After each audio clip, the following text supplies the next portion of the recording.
book we're presenting about is The Science of Meditation, and it's obviously about the science of meditation.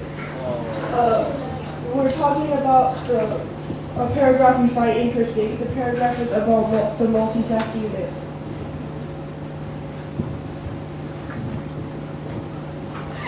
The part we're going to talk about is like the multitasking myth, and then we all suffer from the digital age version of life. Given the ubiquity of smartphones and such devices, people today seem to take in far more information than they did before the digital age.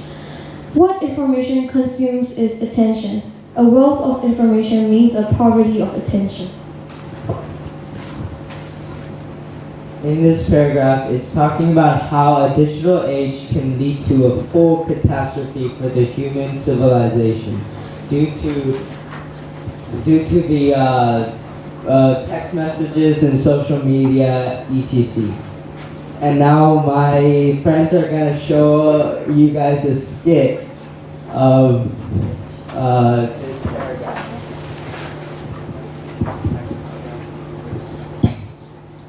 Yo, Elvin. What? Yo, Elvin. What? Yo, Elvin. What? Yo, Elvin. What? Did you know that I got a new Louis Vuitton X Supreme jacket? I don't care.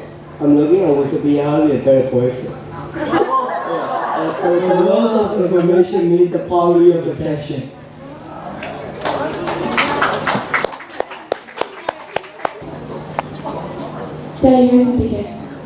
So our book is called The Brain That Changes Itself, and it's from Norman Deutsch.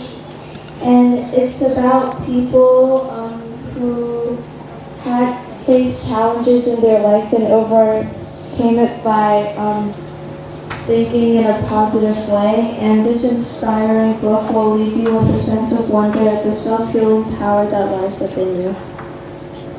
So I'm going to read something from the book.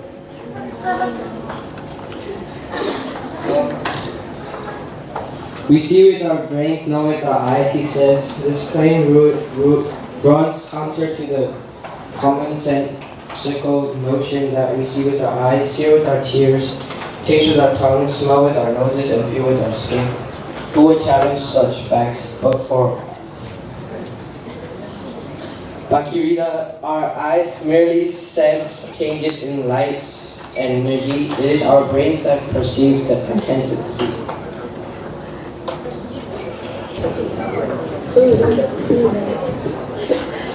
Thank you.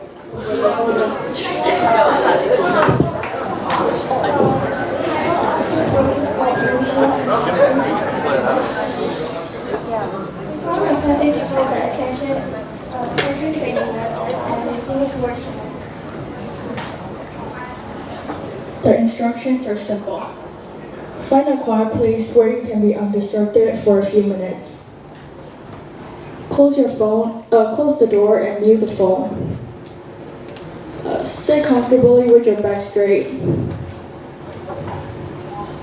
Focus on your breath and the sensations of the inhaling and exhaling. Do not try to change your breathing in any way. See anything that comes to mind as a distraction. Thoughts, sounds, or whatever. Let them go and return your attention to your breath. So this is the attention training methods. Thank you. This book is called Happiness. Please be quiet. And it's about developing life's most important skill, which is happiness. And it's created by Matthew Richard. Okay, so on page 165. Oh, 169, sorry. It's about sociology of happiness. Okay, so we're gonna do a skit. Okay. Basically a skit though. Okay. So people have already made answers to many questions about themselves. They give their name. What's your name? AB. Your address. What's your address? Yangon. And your party affiliation? What's your party affiliation? Good.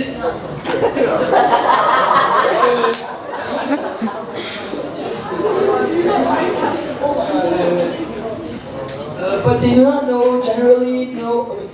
they do not generally know how happy they are. How happy are you?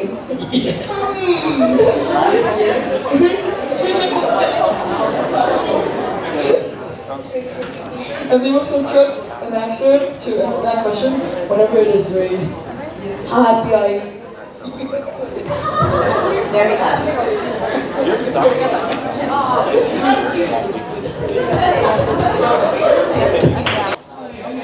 Our book is called Meditation for Beginners, and it basically outlines meditation for beginners.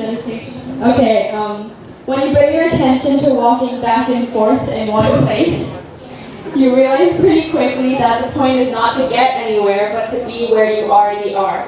This, of course, is the essence of meditation.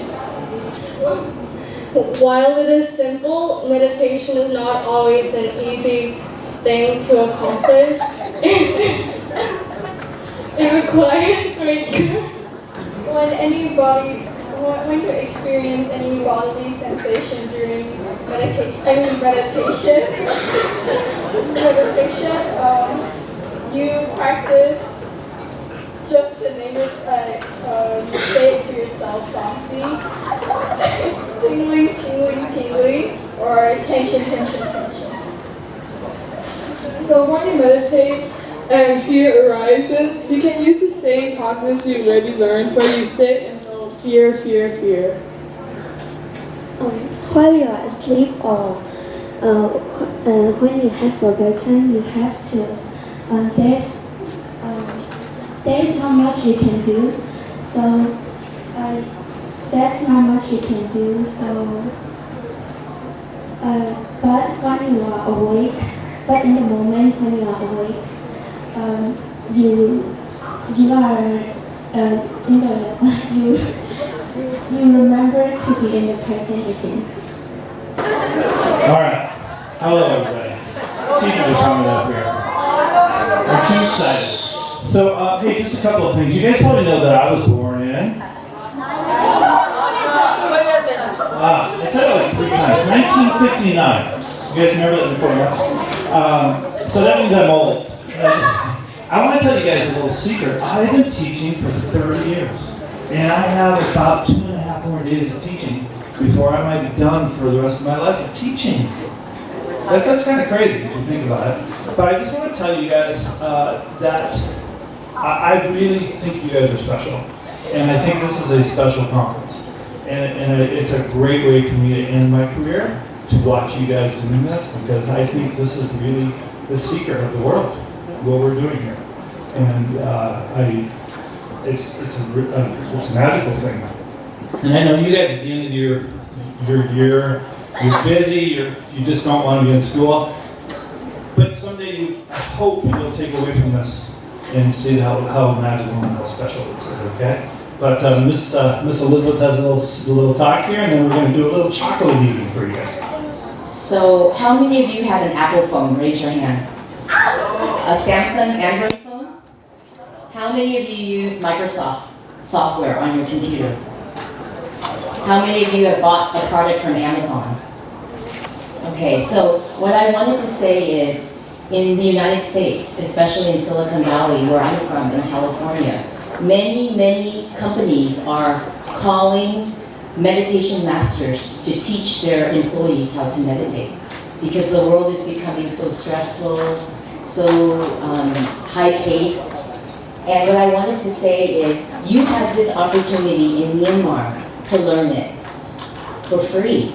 In the meditation monasteries, in the meditation centers, you are so very, very lucky. Because meditation was preserved and taught through a line of many teachers in Myanmar. From many different masters, the Mahasi Sayadaw, to the Lady Sayadaw, to Ubakin, to S.N. Goenka. to the Oxford Sayadaw. So you are very, very lucky to have this opportunity that Westerners are paying thousands of dollars for. And so when I first came to Myanmar, I thought your greatest treasure were the gems, the rubies, the sapphires, the mogok spinel. But now, living here for many years, I've learned that your greatest treasure is meditation. And so you really need to honor and really take advantage of this time in your life. This is a very, very special time. Please don't forget it. Okay? So thank you very much. We're going to do our meditation example. Before we do that, I was also going to give an appreciation, and I want to appreciate all of you, the students. When I was asked to volunteer today, at first I was a little bit nervous because I teach kindergarten, and I was afraid that it was going to be difficult to manage a bunch of middle school students that I don't know. But I want to say I have been incredibly impressed with your behavior. You're extremely well behaved and very respectful throughout the day. And it's been a pleasure being here today. And you've been very easy to manage because you are so well behaved. So I want to thank you for that. All right, so for chocolate awareness meditation, you need to take a candy bar, something maybe you haven't had in a while, put it in your hand, unwrap it, and smell the aroma.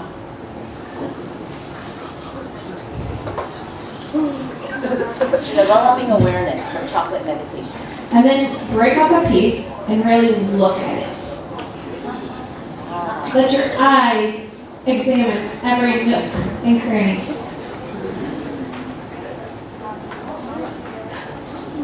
Put the piece in your mouth. Let it melt. Notice any urge you have to suck at it. Chocolate can have hundreds of different flavors. See if you can identify some of them. Strawberry, raisin, coffee,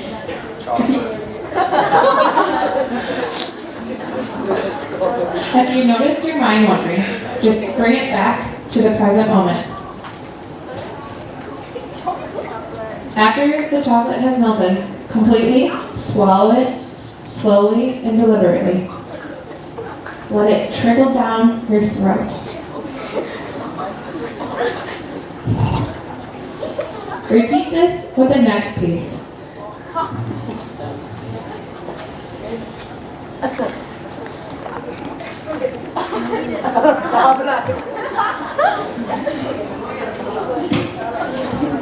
Mindfulness of eating chocolate. How do you feel? Is it different from normal? best chocolate I've ever had. My next bite was too big and I can't taste none of them. Does the chocolate taste different or better? Better. Much better. More better. The trick is getting a very small piece. You can't take really big pieces. I've meditated on this and it's very delicious. If you take your time, you actually get a little emotional.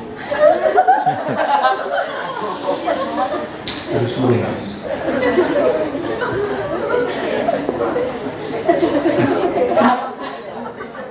How would it have been if you ate it quickly? Not as delicious. A little faster. By being mindful and slowing down everything, I was able to taste all the different nuances of the chocolate. And if I eat it quickly, I would immediately want more. There's a satisfaction that comes from taking your time. Okay, everyone, thank you for your presentation. Okay, every group is wonderful. Today we have learned about mindfulness and mindfulness meditation. We have learned the technique 3R. But before we go away, I'd like to give you a little bit more. how we can expand this, how we can expand this mindfulness quality. And to do that, okay, we have heard about life's, most important skill, that is happiness. We have heard about emotion management. We have heard about EQ. We have heard about attention. All those qualities. Now, I want you to note down one thing, that in every one of us, starting from me to the youngest one, inside our mind we have two wolves.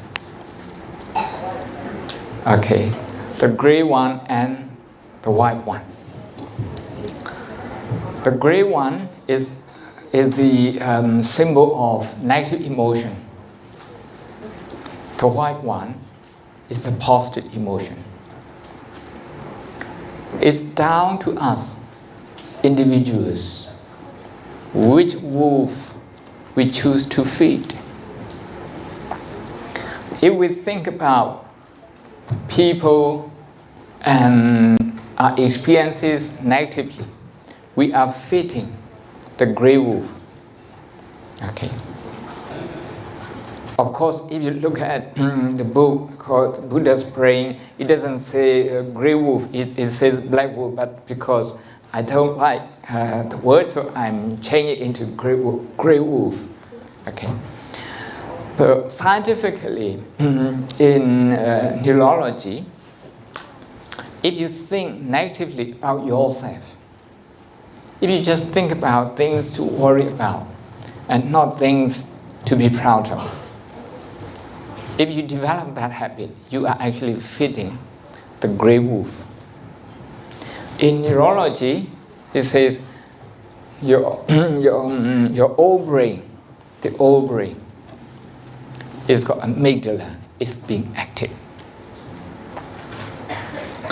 So it's up to us whether we activate a new brain, which is associated with positive things and calming and attention, or whether we activate the black wolf, the grey wolf, which impels us to just look at the shortcoming that we have and shortcoming in other people, becoming obsessed with them.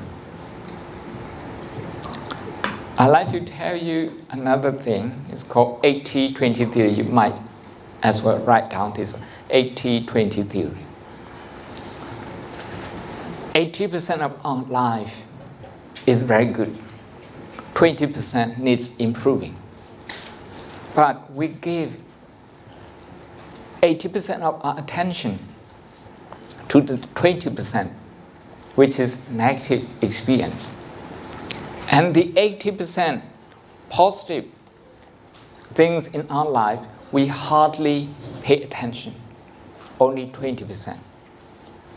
That is to say, we reduce 4 times the significance of the good thing that we have in life. And we increase the impact of negative things in our life 4 times as well. Over time, we come to think that we actually have more problem in our life than positive things. The reason is because we train our mind, we train our attention to be that way. So today, we have been together since 9 in the morning. We have been trying as a group to focus on positive things.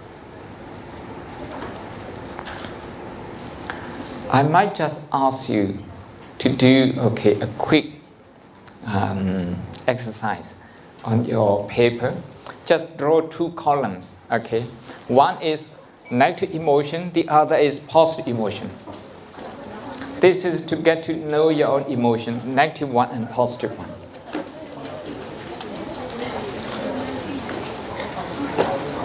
You can discuss with with the person next to you, okay? Discuss with each other and try to fill up the column. First, negative emotion, just write down like anxiety, fear, worry, jealousy, bully. What? Just note down. And what about the positive one?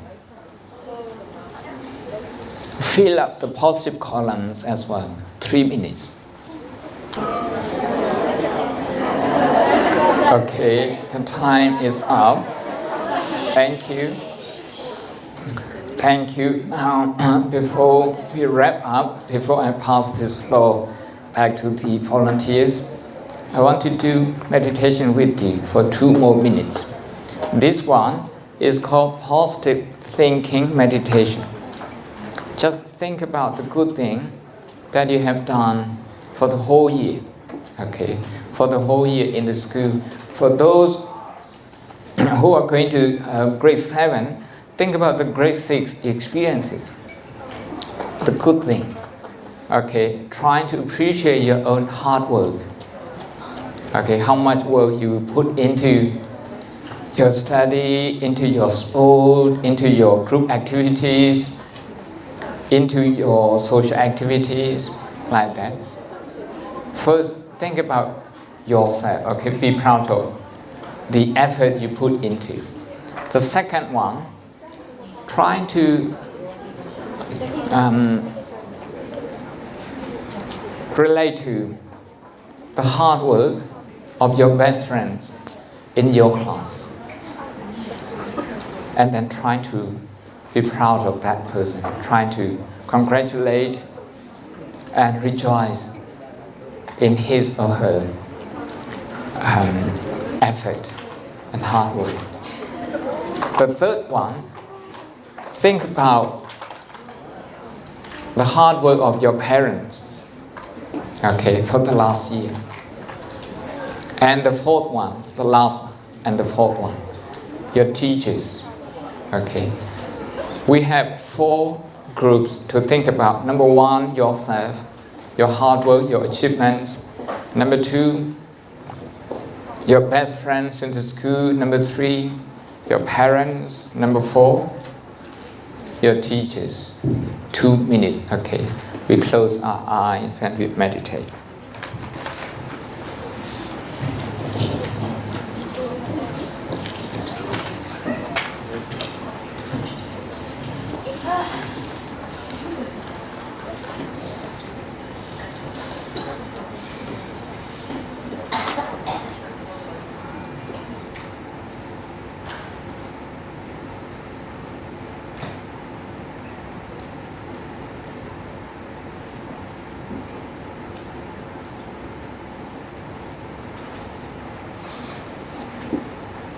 Breathe in and out, slow and gentle.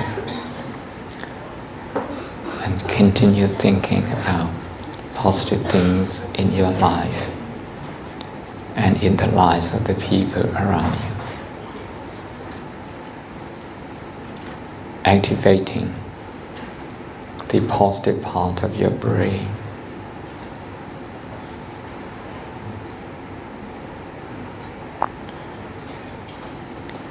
You're establishing a positive habit, training your brain, your emotion, your thoughts to be positive.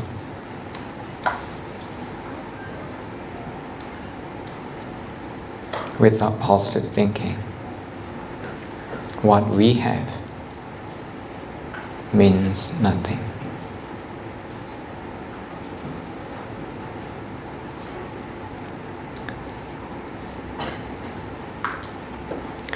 Trying to relate to the positive things in your life as often as possible, at least 4 times a day. Then, so that we don't become too self-centered, we need to extend our positive thinking to the people that we love.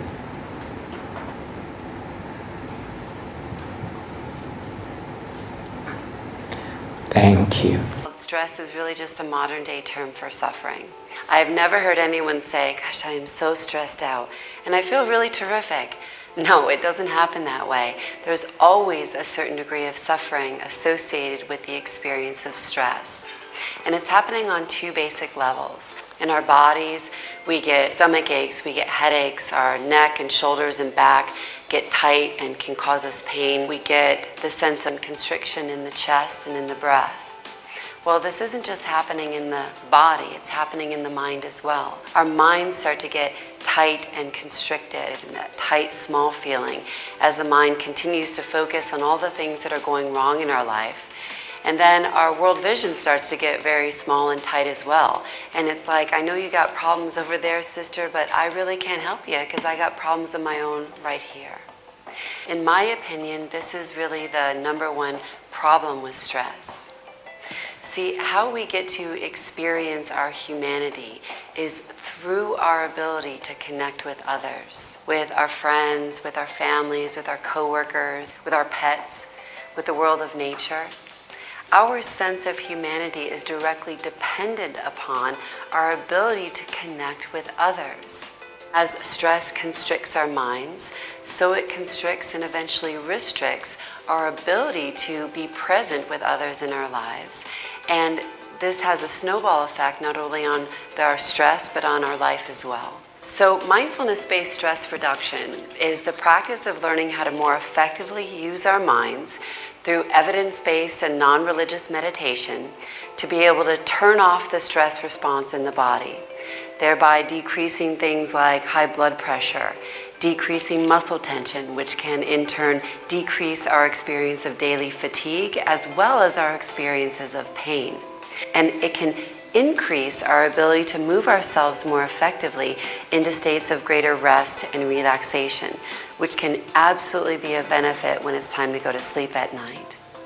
And in the mind, it can enable ourselves to focus more clearly on our daily tasks, practicing something that we call mental stabilization, which is really the skill that enables us to really weather the daily storms of our professional and personal lives with a certain degree of resiliency, a certain degree of non-reactivity. So in really simple terms, mindfulness-based stress reduction is the practice of cultivating a state that we call relaxed alertness. It's a sense of physical and mental relaxation paired with a sense of alertness, mental focus, awareness, relaxed alertness. And through practice of this, cultivation of this skill, it really starts to be enabled as a way of living our lives. So I've taught thousands of programs and literally tens of thousands of people the skill of mindfulness meditation. And I've really taught across the spectrum of community and society. And one of the things that I am perpetually amazed and inspired by is just how much very real benefit people experience through not only going through the program, but then putting the practice of meditation into play in their daily lives. It really is the practice we've been waiting for. Simple and clear instruction on meditation paired with easy to integrate daily practices. That's mindfulness-based stress reduction. So in these modern busy times, stress has really become the norm for us, but it doesn't have to be. One way of looking at it is you can understand it that we've been practicing stress, and so we've just gotten really good at it.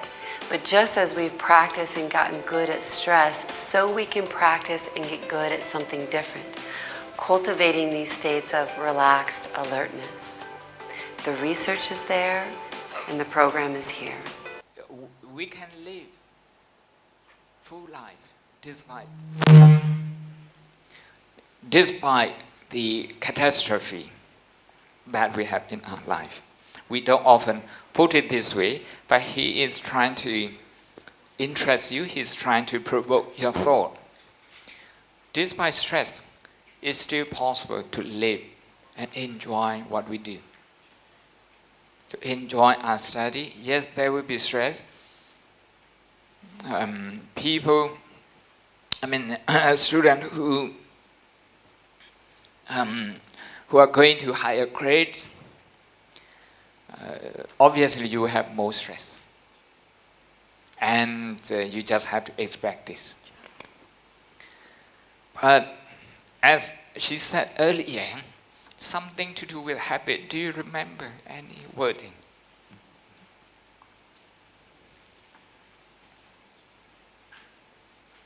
She talks about stress. When it comes to stress, that we have an option.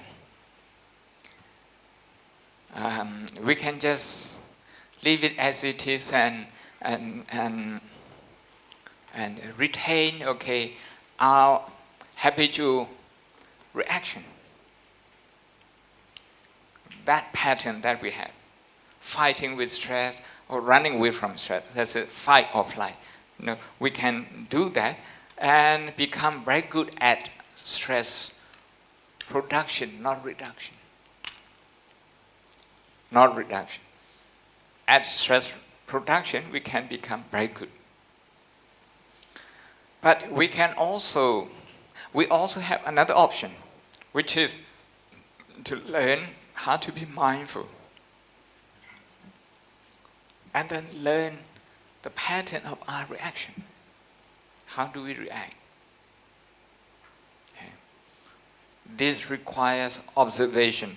She doesn't use it, but I want to put it here. Observation. We need to observe. We need to observe our emotional reaction. We need to observe, say, breathing. We don't usually pay attention to our breathing. We just take it for granted. But without breathing, do we live? We don't. Okay? This body requires oxygen constantly. And when we breathe, we are just supplying oxygen. But the oxygen supply, is it sufficient? Okay. We never ask ourselves. We don't care so much about our physical welfare, well-being. So mindfulness-based stress reduction, or mindfulness meditation, is a form of welfare program, welfare and well-being program. You can see here it says relax but alert. Usually when we are alert, we are very tense. Remember the exam that you have just had? You were very alert about everything, but at the same time very stressed out. This is a different quality to relax, but also remain alert. How do we do that? Of course, we come to that later. Mental stabilization. When we are under stress, we don't actually focus on what we are doing properly. If we do, we usually use up our energy more than we should. Our brain works only, the weight of our brain is only 2% of the weight of our body. But it uses 20 to 25% of our energy, the physical energy. So if your brain, tenses up, it's using a lot of energy, as if you are in emergency mode. So it's important that we learn how to stabilize our mind. That we have an effect of calming emotion. That calm emotion will have the effect on calm attitude as well. Non-religious meditation, here non-religious means you don't need to believe. Anyway, there's a whole lot of belief system that comes with meditation. But here, as far as mindfulness meditation is concerned, everybody can practice this. I'd like to show you another program so that you get to know more of the MBSR. Can you remove this one? Positive thing and would benefit our life. There's an abundant amount of research illustrating the positive effect that mindfulness practices have on quality of life, improved focus, and decreased stress. From Fortune 500 companies to elementary schools, mindfulness practices are being used every day in practical application and controlled studies with wonderful outcomes. Unfortunately, most of us tend to pump the brakes when we think about sequestering even a small amount of time or a quiet space to practice mindfulness. You might think to yourself, a quiet space? 10 minutes? What? Forget it. I don't have time. We allow, out of survival in the moment, we allow screaming children, occupational pressures, general life stress, and technological distractions to consume our precious minutes. The result of brushing mindfulness practices aside is more stress and a decreased quality of life. What if I told you that the benefits of mindfulness could be obtained in as little as 30 seconds in almost any setting? You might think that I'm selling snake oil, or at a minimum, it's too good to be true. The reality is, it is true, and is being done regularly by people that I've trained in the method that I'm about to share with you, ranging from elite athletes to doctors to parents. I first developed the technique I call the 3x3 method when my daughter was about 1 year old. For those of you with children, you know that parenting brings about great joy, but also an incredible amount of stress. I found myself experiencing increased muscle tension, headaches, and anxiety as I rushed from home to work, to home, to the playground, to home, to bed, to work, to home, to the playground, and on the carousel went. I became extremely uncomfortable, and so I set out to do something about it. Now, as a psychotherapist working in the high-pressured environment of the Silicon Valley, I am inherently passionate about mindfulness techniques. Thought I had it in the bag. I set out to give it a try. Unfortunately, I fell right into the hurry, hurry, hurry, I don't have time trap. What'd that get me? More stress, more headaches, more anxiety, the whole thing. I kept plugging along and still had very little positive result. So I thought, well, maybe I'll try and get some feedback. I started wearing a heart rate monitor to gauge my physical response to different techniques that I was trying. Kept plugging along and still was not having the type of result that I had hoped for, until I paired one of the most basic breathing techniques alongside one of the most basic mindfulness techniques. That's when it clicked. That was the game changer. My heart rate began to drop consistently. My psychological responses to stressors in the environment were significantly altered. Thus, the 3x3 method was born. The 3x3 method is extremely simple. All you're going to do is identify one physical object in the environment, name it, and take one deep breath and repeat it 3 times. Now keep in mind, most everyone that I've trained in this model looked at me like I was spouting nonsense until they tried it. So you're not alone if you're feeling that same way right now, and don't worry, we're going to do it together in just a minute, okay? You want to do it together? Yeah. All right. So I want you to find 3 physical objects in your environment. It can be anything. It can be your desk, someone sitting next to you, your computer screen, a lamp, literally anything.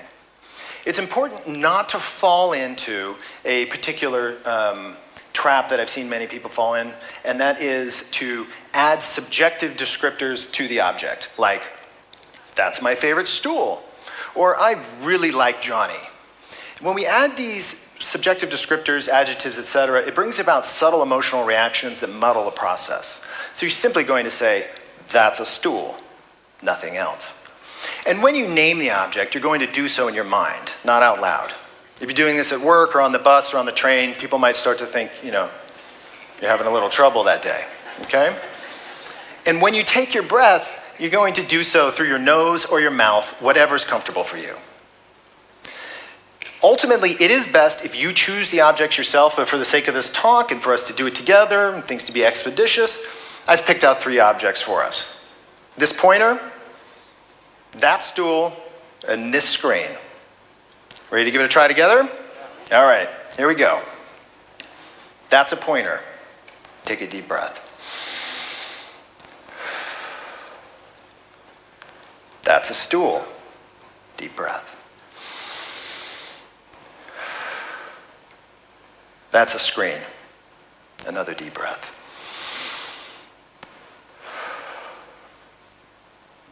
So, how do you feel? A little less stressed? A little more relaxed? It's good, right? And it's insanely simple. I even use it at night if I wake up worried about the children or work or whatever it is and I can't get back to sleep. And you better believe that I was using it behind that curtain before coming out here today. Okay? And backstage, I even did what I call a 9x9, which is doing the whole process 3 times in a row. And you can do that too if you're ever really in a tight spot or coming out to give a TEDx talk. So when are you going to use the 3x3 method in your life? We all experience repeated stressors in our daily lives that tax our ability to stay present in the current moment, focus, and manage our stress. I want you to take a moment to think about one of these repeated stressors that you experience. It shouldn't be too hard. Everyone have something? Okay. So let's make a promise to each other. The next time that we experience one of these stressors, we'll use the 3x3 method to try and manage it. Deal? Great. So, what is the future of the 3x3 method? The people who are using the 3x3 method continue to inspire me in the myriad of situations and occupations and life settings in which they're using it. I have an elite runner using it during long races to keep stamina. A spine surgeon using it during complex procedures to stay calm. Even a CEO using it right before making big decisions. Really, anyone can use it in almost any setting. From parents to business people to doctors to athletes, it doesn't matter. Finally, the 3x3 method can be used to help us avoid the ever-growing addictive nature of the impulse to check our digital devices. The next time that you're in line at the store and you have that urge to take your phone out and check social media, send a text, read an email, don't. Use the 3x3 method instead to bring yourself back to the current moment. Every moment has meaning. Time is precious. Don't miss out. Thank you for sharing this moment with me.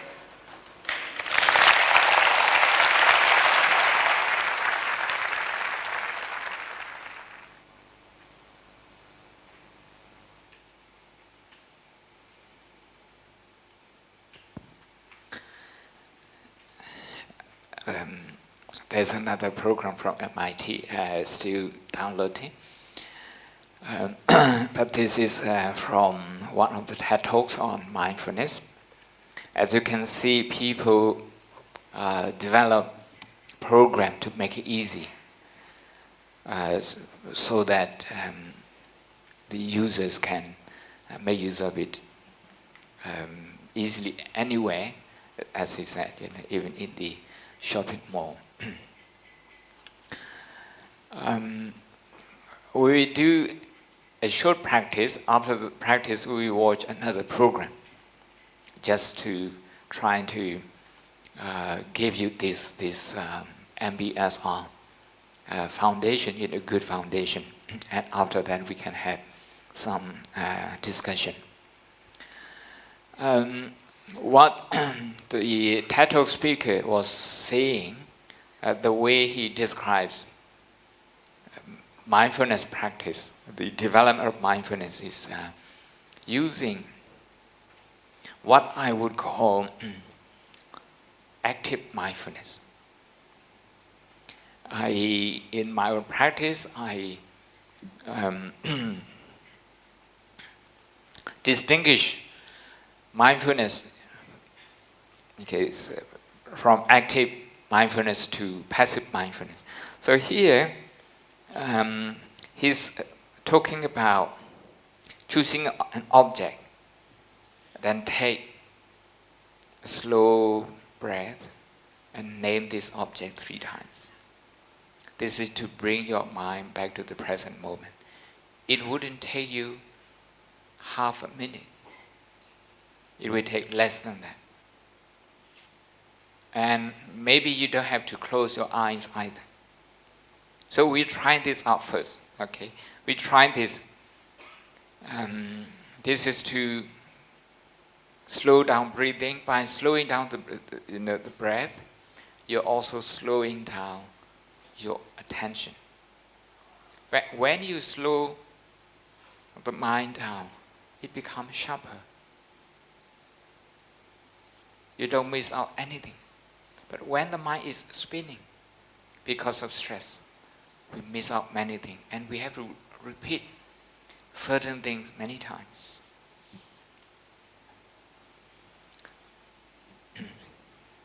So, are you ready? I'm going to describe how we can do this. First, in terms of posture, you can lean on your chair. Just make yourself relax, okay? Make yourself relax. But if possible, keep your feet together. This is a sign of being composed. Keep your feet together. Your hands, you can keep them in 2 ways. One is to put them together, okay? Your palms on top of each other and put them on your lap. This is one thing. Another thing is just drop your palms by the side. This is a sign of letting go. And I'm not going to tell you what to name in front of you, okay? You have people, you have objects, you have a cameraman. So you can do that, okay? So we are going to start now. Breathing, you can choose one object, then breathe in, slow and gentle 3 times. Name that object 3 times as well. Label that object.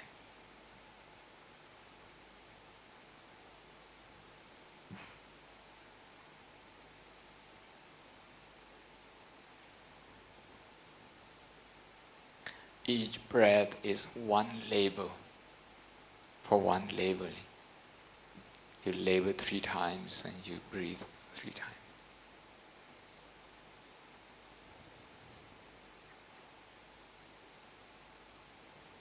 Then move on to another object, and then to another object. We don't need to close our eyes as yet.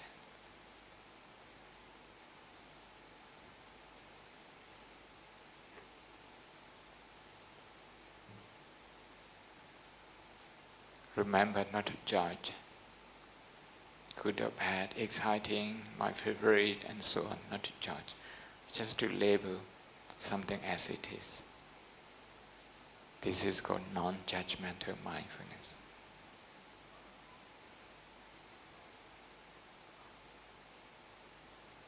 Remember to breathe slow and gentle.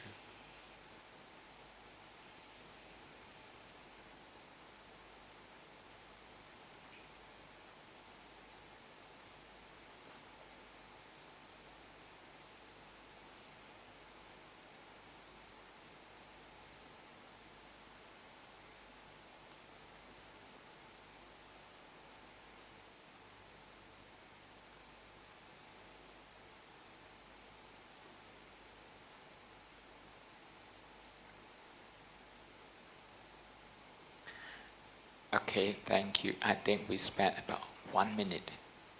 Oh, just over 1 minute. Just over 1 minute, you can see that you come to have more control of yourself. Now, I'm going to describe you how we can practice this. Can I have the whiteboard once again? I want to describe you the technique called 3R.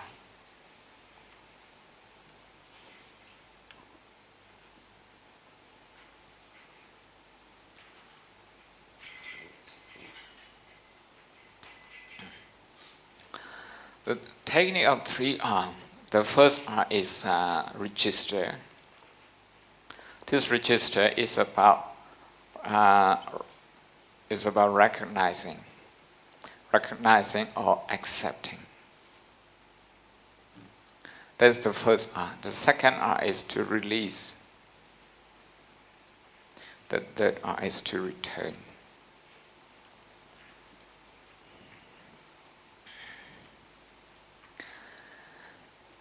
Imagine a spider forming its web. Where would the spider stay? In the middle. Very alert, but quiet. Quiet and alert. And if small insect fall on the web, what the spider would do? The spider would go and eat it. And after that, observe the behavior of the spider.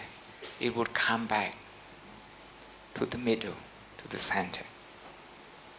By staying at the center, the spider is not creating any vibration. So whenever any small insect falls on the web, there will be vibration, and the spider will get to know it straight away.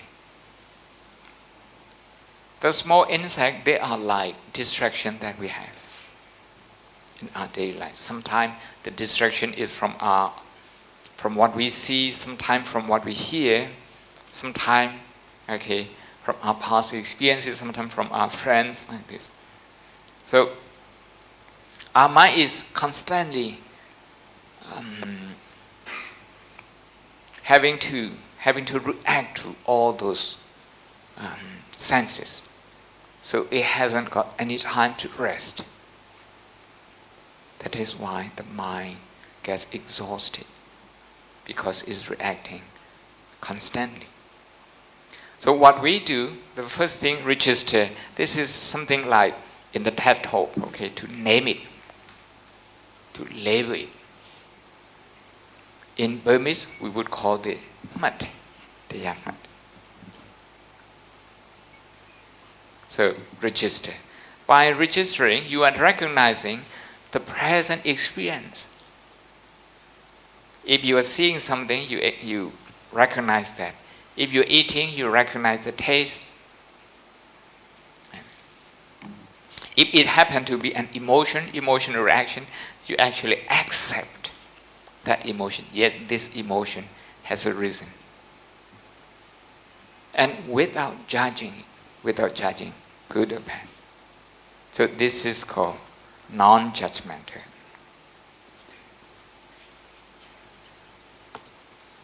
Non-judgmental mindfulness. Not to judge good or bad, because that judgments come from subconscious mind. Once we have registered, look at the TED Talk earlier. How many times? 3 times. After 3 times, you move your attention to something else. That's called release. Usually our mind doesn't know how to release, especially the subconscious mind. We need to train it. If something bad happened to someone, that person, may cling on to that bad experience and not able to let it go. We call this a trauma. It can happen in the playground, it can happen in the school, it can happen at home, it can happen in the society, at a birthday party, and when you get older, it can happen in the workplace. So we need to know how to let go. We need to learn how to let go. Then we need somewhere to return our attention to. So here we're going to choose breathing. So breathing is the center, okay, the center of our mind, our attention. 3R, register, release, and return. 3R. With this, we are going to practice by focusing on breathing to develop mindfulness. And just as many small insects will be falling on the web, the spider's web, you will have some wandering mind. That's okay. Don't feel guilty for having wandering mind. What is important is to name it 3 times. This is wandering mind. This is wandering mind. This is automatic mind, or whatever. You can say wandering mind or automatic mind. But don't judge it. Don't say it's bad. And don't suppress it either. If you're going to suppress your emotion, you will use more of your energy than managing it.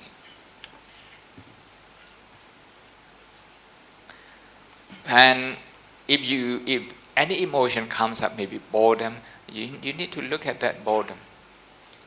How boredom is like. Look at the quality of boredom. Okay, this is boredom. This is boredom. Slow and gentle breathing. This is boredom. If you feel sleepy, if you feel hungry, if you feel irritated, if you feel nervous, just name it all. But each one 3 times. After you have named each object, what do you do? You come back to breathing. You return to breathing. So I'm going to call breathing as the primary object, and the rest as secondary objects. Wandering mind is a secondary object. If you have aches and pains in your body, let's call that a secondary object. So you stay with that only for 3 naming, for 3 labeling.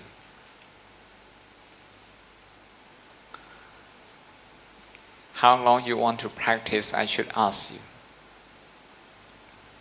Yesterday, the student younger than you, they did 6 minutes. I'm not trying to put pressure on you. You already have a lot of stress. But for some reason, you expect you to do a little bit longer. So how long you want to? What about you this time? How long you think we should be practicing? They did 6 minutes. How many minutes? Middle school did 6 minutes. 30. What about you this time? 30. What about you? How many minutes we should be practicing? 20. 30, 20. What about you? 30. 30. What about you? wow. 6.5. 6.5, wow. High achiever. And what about you? Are you from YIS? 30. And you? YIS student. 6. 60. 60. Okay. See, that's an hour. And what about you guys? 15, 1, 5. And you? 15. 10, 7, 15, 10,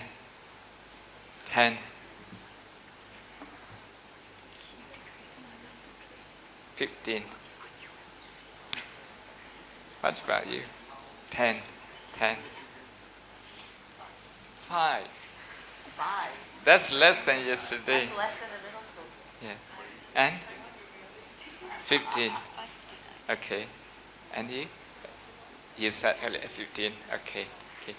You said it already. 20. And you? 15. Okay. it seems, if I remember correctly, 15 seems to be the majority opinion. Okay, so shall we do 15? Can you time it? Okay, can you time it? 15 minutes. Okay, 1-5.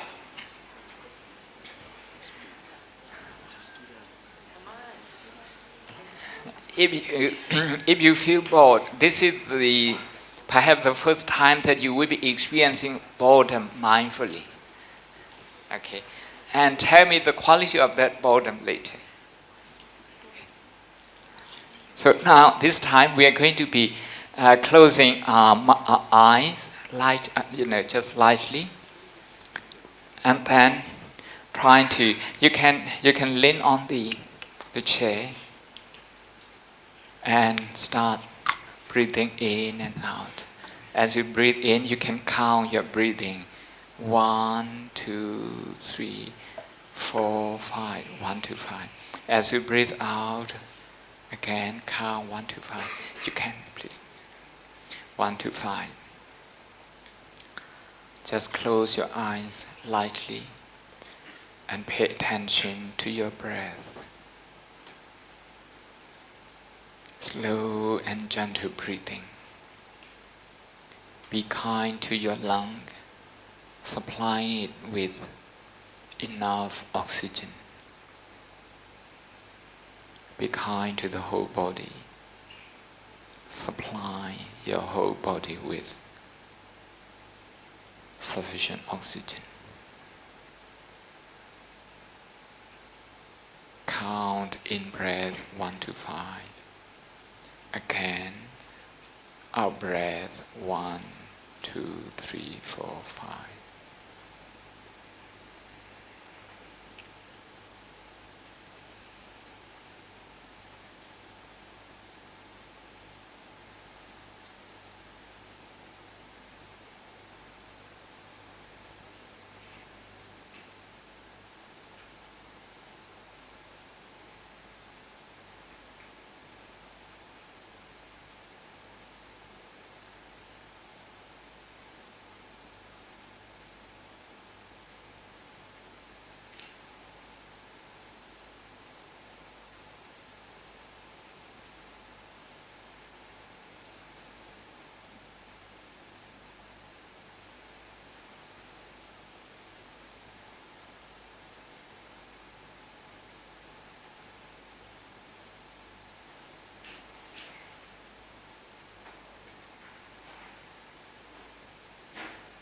Your mind wanders a few times, just observe it and go back to breathing.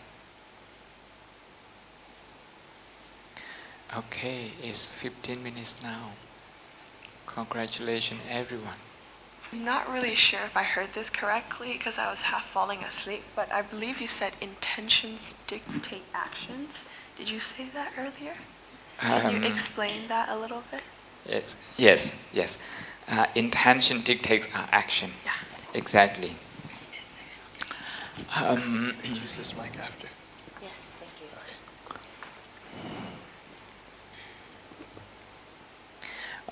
you. When people swear, just take one example, maybe in the playground or anywhere. We think that's automatic, that's the habit. But if we slow down, like in mindfulness meditation, we're going to see that there is intention before people swear. It comes so quick that they cannot catch it. So if we can see that intention, we will be able to design our action in a more positive way. Does it make sense? The same with kindness. There's intention, kind intention, before people become generous towards each other. So we say this intention is, in Buddhist philosophy, is at the heart of all action. all we need to do is to mind our intention. But usually, the speed of life is so quick that we can examine our own intention. So mindfulness meditation's purpose, one of the purposes is this.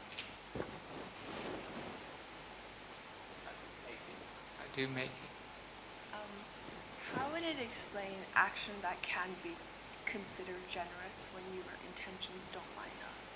Because sometimes you see that people... Can you speak to the microphone? I understand what you mean by intention dictates action, and it makes sense, but how would that explain how sometimes people do things that you see can be considered as generous, but their intentions don't line up with what their actions are? Yes, this is... I can see the...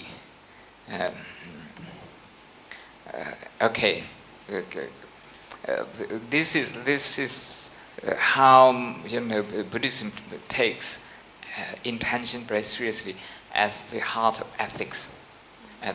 Okay, if I understand you correctly, for example, if a surgeon in an operation room operates on a patient with the intention to save life, he or she is doing their best. It turns out that the operation is not successful. The patient dies. Okay. If you look at the end result, it doesn't seem that the intention was generous because the patient died. But here, Buddhist ethics would say the doctor is wholesome, he is kind. By looking at it, by examining his intention. Do you get it? Yeah, I understand. Something that I notice here in Burmese Buddhist culture is sometimes people do things, for example, give offerings to monks, but their intentions may not line up with actually wanting to offer to monks, but rather... Yes, exactly.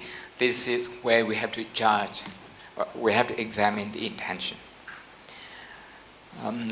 You share something with your friend, but your intention is not to reduce their pain, but just to impress them. Okay, to impress them. So the intention is unwholesome, or the intention is not the best intention. So because of that, shall we say, the intention is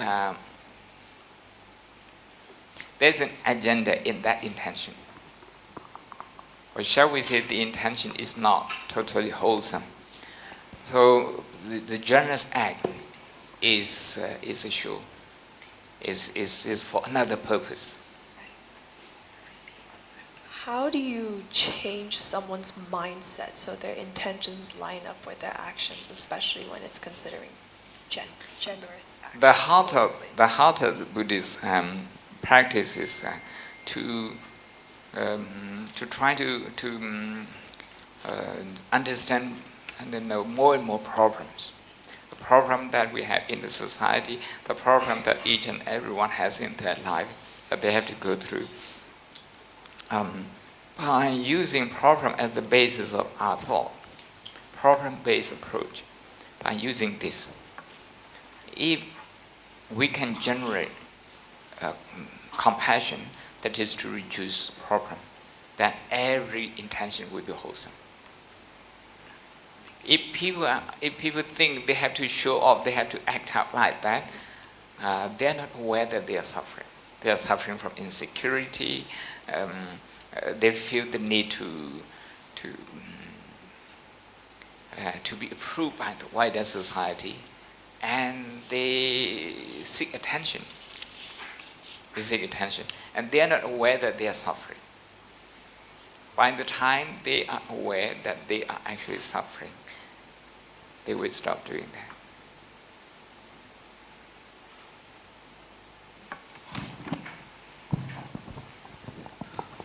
So I would like to ask a more religious question, along the lines of intention and action as well.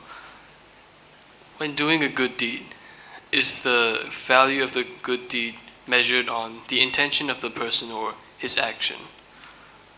Like, for example, if you, as you said, if you give your friend, if you share some snacks with your friend, but you do it with a different agenda, is it still considered a good deed based on the action, or is it not based on the intention?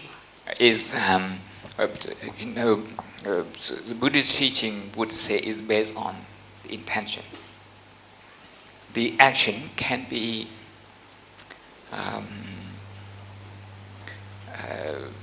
sometimes it can be just a show. It's the intention that we have to take care of. If the intention is taken care of, if the intention is pure and kind, then the action that follows will be wholesome. The word wholesome is Buddhist, that I translate from the Buddhist text. But if I feel insecure that I need to show off, and I share with you, or maybe I want to win some favor from you in the future. So this is with an agenda. Okay, with some expectation in return. If I don't get what I expect from you, I'm going to be disappointed. Why? Because my intention in the first place is not for you. It's for me. Going along the same lines, but in reverse, with your example of the surgeon in the operating room, he had good intentions to save the patient, however he failed. Would that still be counted as a good deed? Yes, we consider it as a good deed. There are circumstances beyond his limitation, beyond his control. So if everybody is trying their best with good intention means the good intention in the Buddhist teaching is defined as the intention to reduce pain of the others. To reduce pain of the others. This is called good intention. If you're going to share a snack, because okay, you have a snack because you think you have low glucose now. You need to add something, some sugar, to increase some sugar level, and maybe your friend might be hungry. This is sympathy, empathy. With this, if you give, this is wholesome intention. Thank you.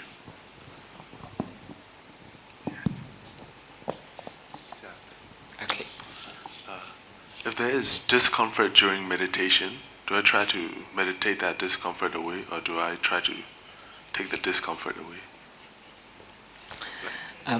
Whether that discomfort disappears or increases, okay, it happens in a process according to cause and effect. Okay. What we are trying to do in meditation is trying to see how the mind is reacting to the discomfort.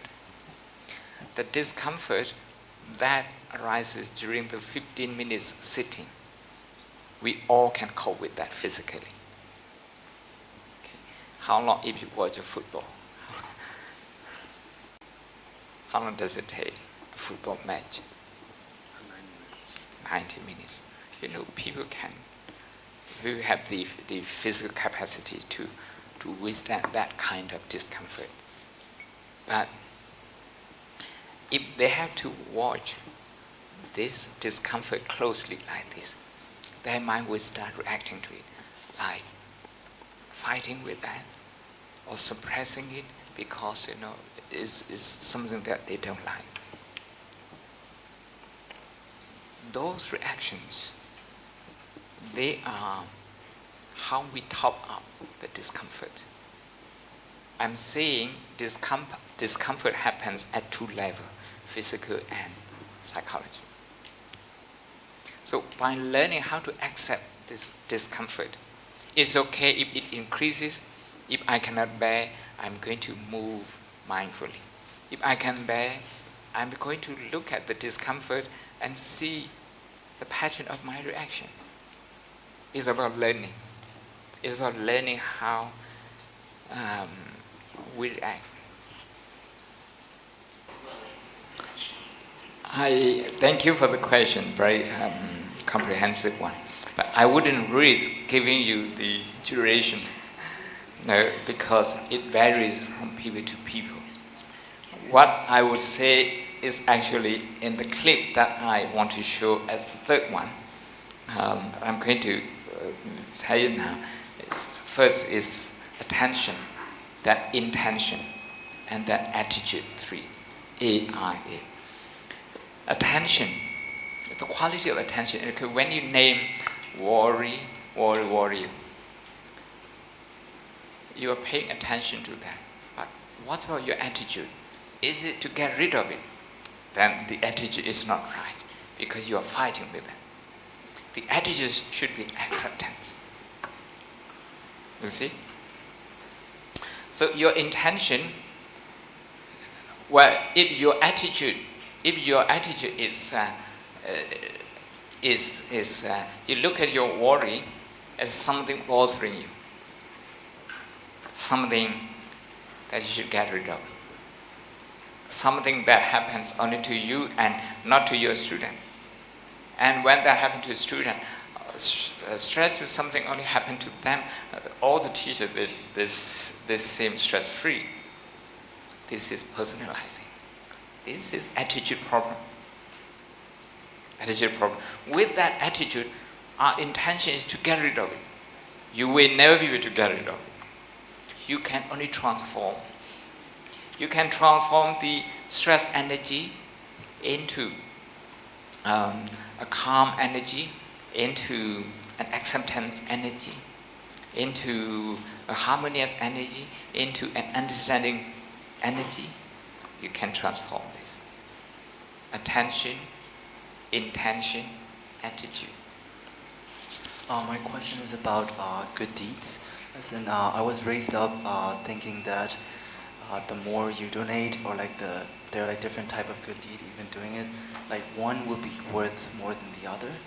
And yeah, I was always raised up with that. And I wanted to ask, does the quantity or the quality of a good deed matter even if the intentions are noble?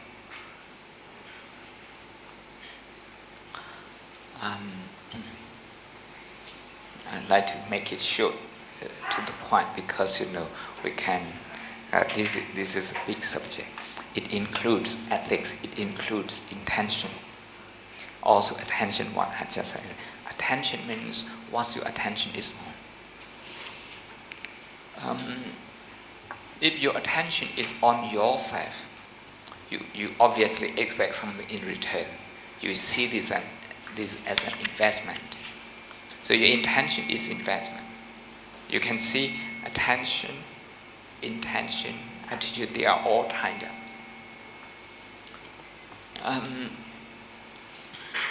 The ideal Buddhist way of giving dana is to reduce pain, especially the pain of other people, the pain of the receiver.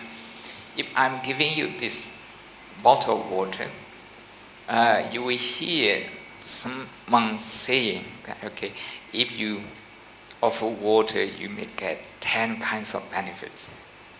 That sort of thing. That's true. But only if your intention is right. If you think giving one bottle of water will bring you 10 bottles of water, this is based on greed and it may not bring you. Okay, and because the intention, the attitude, everything is negative. is self-centered. If you think, I'll be dehydrated if I don't have this water. So to reduce that pain from dehydration that I might suffer, you give me this. Your focus is other-centered, not self-centered. With that, your quality, the quality of giving is good. And then we also say, if the person, the recipient, needs this, if he has plenty of water, it may not make sense. But if sometimes, because maybe he's a mayor of Yangon, and you need to get his favor, so you give this to him. You see, the intention and the attitude, they are not right.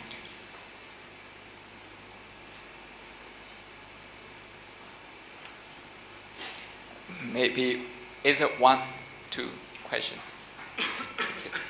Please. Okay. This isn't related to mindfulness anymore, but can you please explain the purpose of prayers? Because I see around that people recite all these things that... Yes, because of the 2 microphones, you just use 1. Okay, you can use that. So I see around that people often recite a bunch of prayers without understanding what they mean or taking anything by heart. So what is the real purpose of prayers? Why did Buddha intend for us to say prayers?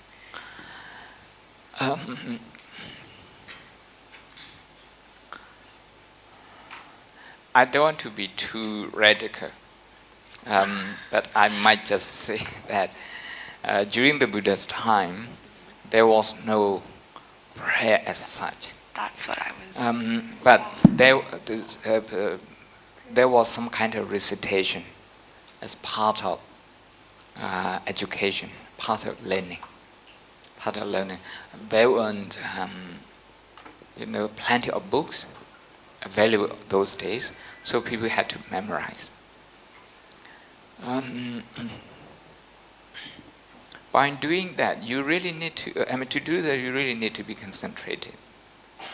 And on the other hand, by doing that, you become concentrated. You develop your concentration out of that. With concentration, there's a lot you can do. Your study is quicker,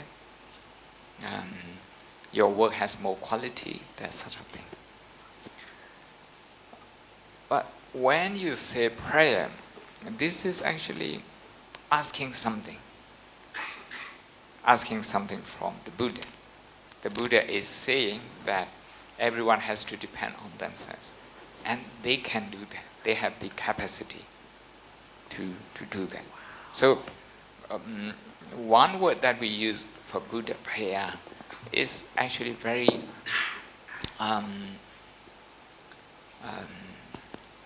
ambiguous. If you understand Buddha to be God, that's not true. He found a way how human beings can enlighten themselves. So Buddha actually means awakened person.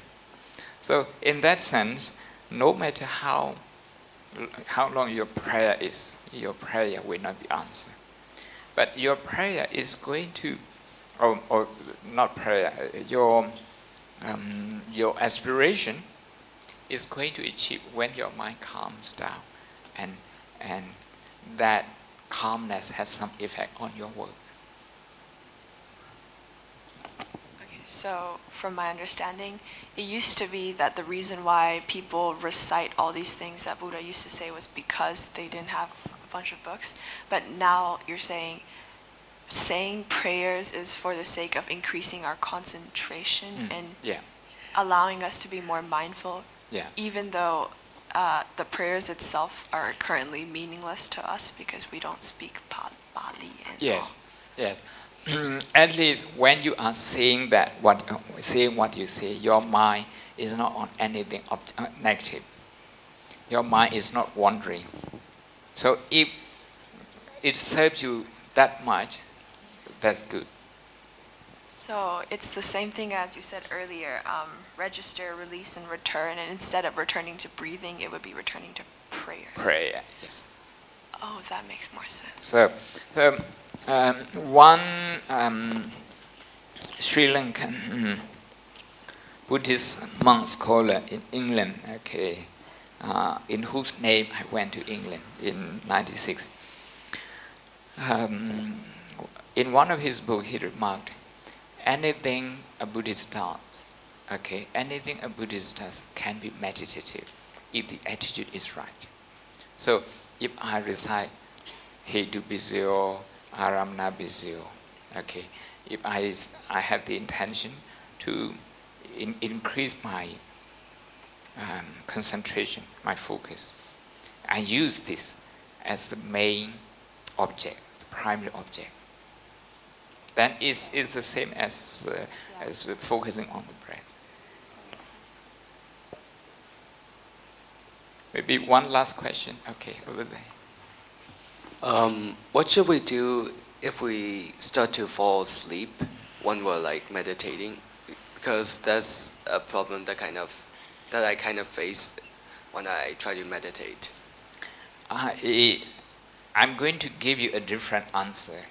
Maybe an answer different from you might get from elsewhere. I don't see this as a problem. You should congratulate yourself when you wake up. You see, you don't understand now because you're too young. But when you get older, lots of people, they have sleep problem. They can't sleep. They have to take pills.